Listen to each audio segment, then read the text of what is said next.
Michael continues his story, telling us about his once-in-a-lifetime trip from Tralee to Dingle and back aboard a cattle special.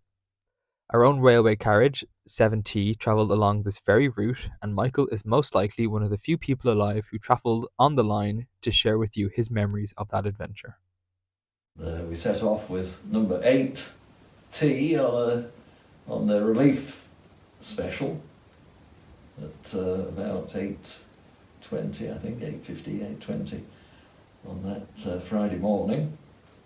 And we got to Dingle, and with me was Arthur Camwell, who I'd only met that week. I'd heard the name, famous of course as a traveller and railway photographer.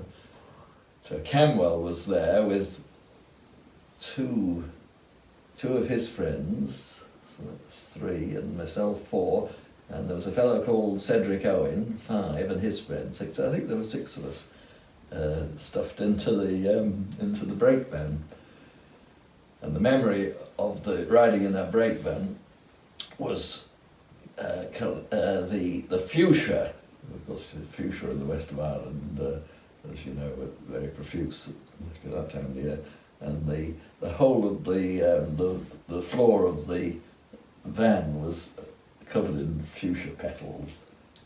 Oh, and of course it'd been converted. It had been a passenger brake third, and of course they'd done away with the passenger accommodation for cattle. So I think there was some barrier. And of course, coming back at Enniscole, we crossed the main fare special, the double-headed special with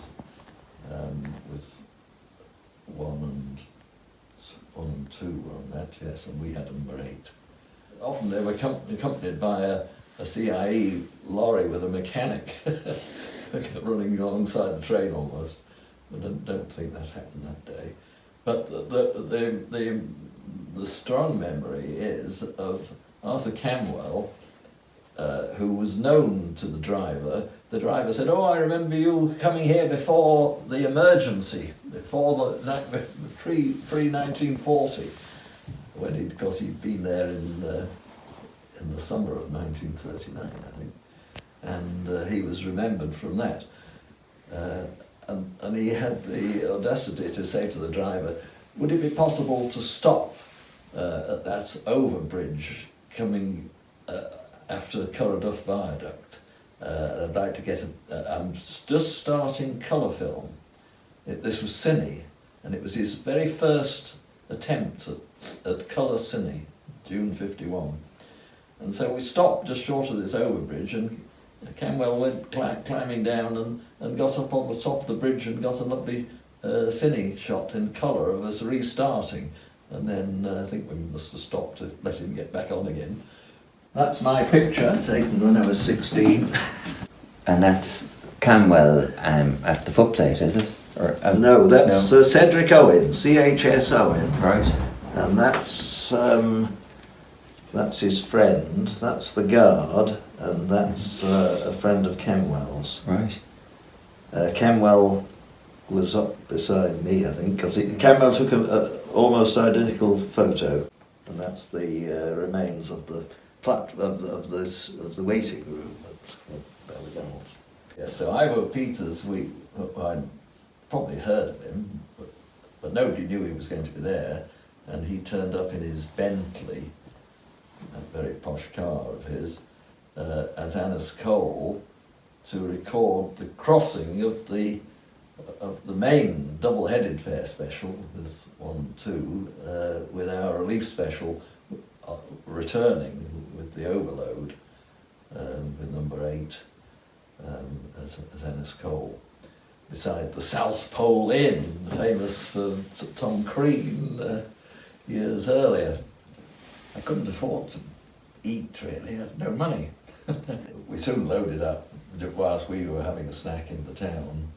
They were busy loading, and when we got back to the station they were all right, ready to leave. We mustn't be delaying because the main special would be delayed, waiting at Enniscole to cross us. That's where, say, IBO Peters appeared. Cedric Owen said, I'm going to get a picture of it just coming up the bank. It's only going at 5 miles an hour, and I'm an adept young fellow, and so he got his picture. I think I've seen this picture, yes. But of course it was going too fast for him, and he was left behind. And the story is that the first vehicle that came was an ass and cart, and the fellow told him to climb on, but of course as it was only trotting along at about 5 or 6 miles an hour, it wasn't going to catch the train up. But then the Tralee bus appeared, and he said to the conductor, I can't tell you where I'm going, it's a case of what time whenever we see the train, and I've then got to be at a place where I can get on it. So I think he must have got on at Enniscole. I don't think wouldn't have stopped at a place like Lispole.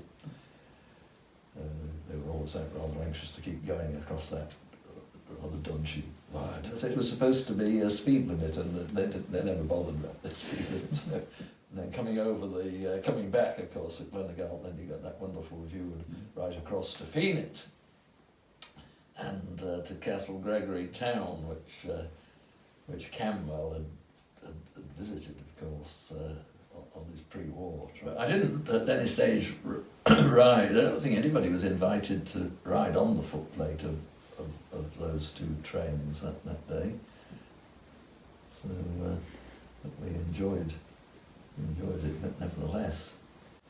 So we duly got back to Tralee about 4:30, and it was the biggest anticlimax of my life, I think. So this wonderful day, and it all just finished, and it was only about 4:30, and that was it. And there was nothing else. There were no real train movements to see.